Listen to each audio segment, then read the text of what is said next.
Assalamualaikum warahmatullahi wabarakatuh. Jumpa lagi tetap di channel yang berkaitan seputar potong rambut, yaitu channel Agung Panca. Saat ini saya akan berbagi atau sharing-sharing lagi mengenai apa sih yang dibutuhkan untuk memulai atau membuka usaha potong rambut. Sebelumnya jangan lupa like, komen, dan subscribe video ini supaya dulur-dulur semua bisa mendapatkan notifikasi dari video-video saya selanjutnya. Kemarin ada sih beberapa yang DM atau message sama saya mengenai apa saja yang dibutuhkan untuk membuka usaha atau memulai usaha potong rambut. Ini sharing-sharing dari saya.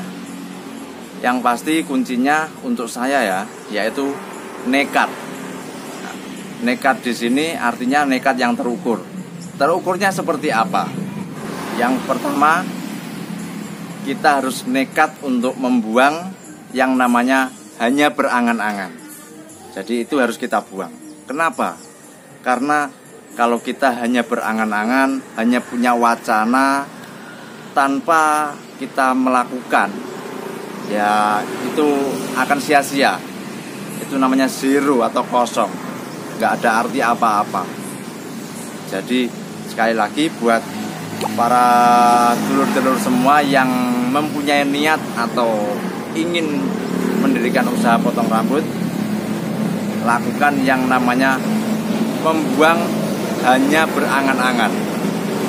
Jadi pikiran yang cuma angan-angan tanpa harus dilakukan, ya dibuang saja jauh-jauh, karena itu percuma. Yang kedua, yaitu kita harus nekat untuk lakukan. Ya, sekali lagi nekat untuk lakukan. Kenapa? Ya karena seperti yang sudah saya sampaikan di awal tadi, kalau hanya berangan-angan tidak dilakukan percuma. Jadi yang kedua adalah kita harus nekat untuk lakukan. Lakukan di sini menurut saya mempunyai 3 kategori. Yang pertama yaitu lakukan belajar. Belajar ada bermacam-macam cara untuk kita bisa melakukan potong rambut, yaitu mungkin bisa berkunjung ke tempat potong rambut yang sudah senior atau yang sudah lama terjun di dunia potong rambut. Kita bisa datang ke sana, bisa melihat dulu, bisa tanya-tanya.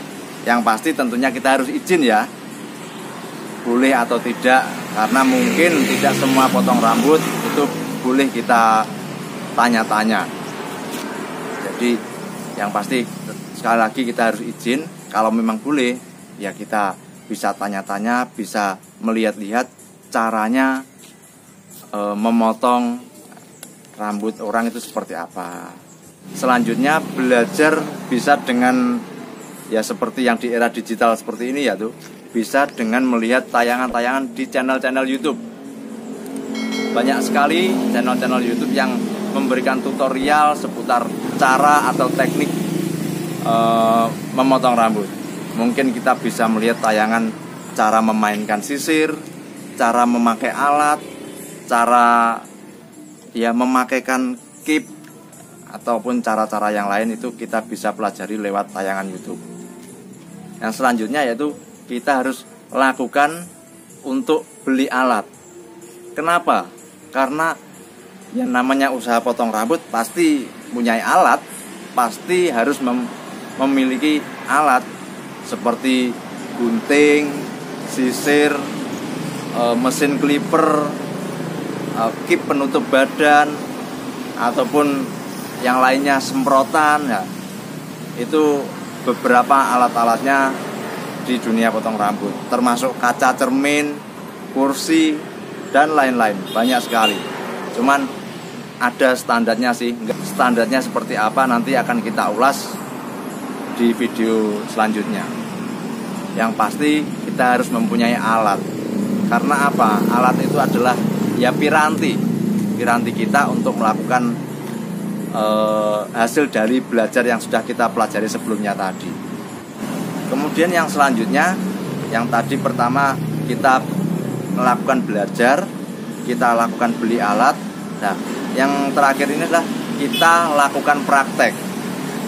Kenapa? Karena ya namanya juga usaha potong rambut, ya kita harus praktek. Prakteknya kepada siapa? Mungkin bisa ke teman-teman di sekitar kita yang mau jadi relawan ya. Relawan untuk dibuat belajar.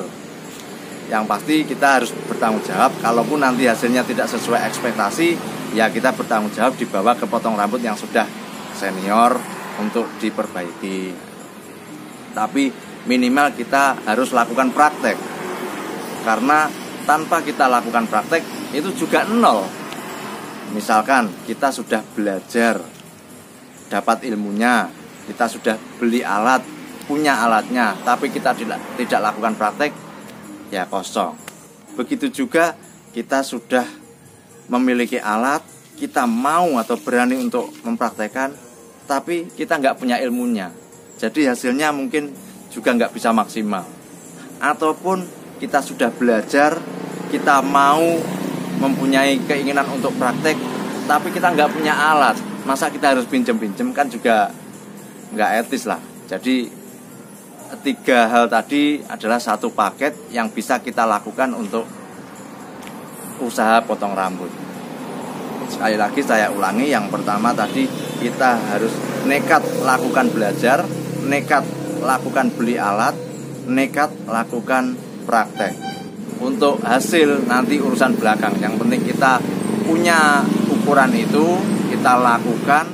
Oke dulur, itulah beberapa tips atau sharing dari saya di dunia potong rambut, tentunya mengenai apa saja yang dibutuhkan untuk membuka usaha potong rambut ya. Selamat beraktivitas, semoga apa yang sudah kita usahakan tidak dikhianati oleh hasil. Dan saya doakan buat dulur-dulur semua, para usaha potong rambut di seluruh Indonesia, semua usahanya lancar dan tetap dalam kondisi yang sehat. Oke, salam satu gunting. Wassalamualaikum warahmatullahi wabarakatuh.